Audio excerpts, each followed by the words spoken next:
Hey Haley, I like how you connected narrative therapy to Olivia's case. I think it could really help her reevaluate her identity and her faith.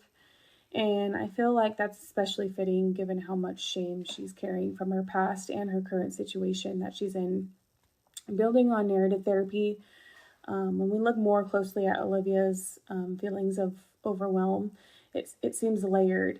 She isn't just stressed, she's physically exhausted from lack of sleep, she's socially isolated, she's carrying shame about her divorce, and possibly recovering from some relational trauma. On top of that, her history with her father, she never felt good enough, and perceiving favoritism toward her sister um, that likely shaped a core identity narrative that predates her marriage.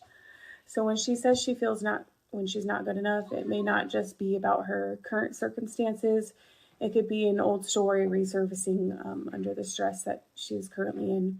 That's why I agree that narrative therapy may be especially powerful for Olivia's case.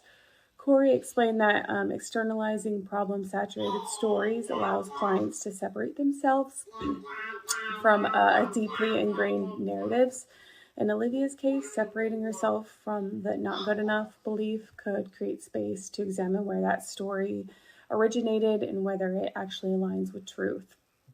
Narrative therapy gives her the room to explore how childhood wounds, relational trauma, and even her spiritual guilt have shaped her identity over time. In Olivia's case, I think using SFBT requires some caution.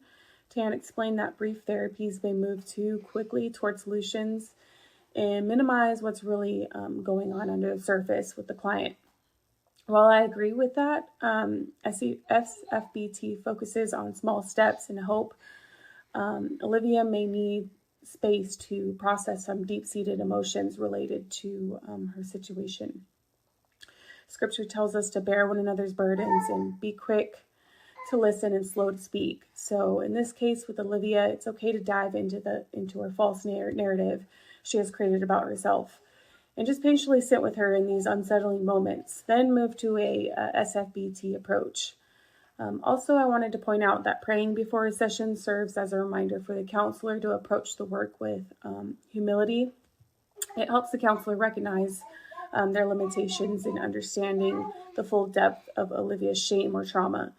Through prayer, we ask the Spirit to eliminate areas that require attention and direct the flow on the session and provide protection for both the counselor and Olivia. That is all, and thanks for listening.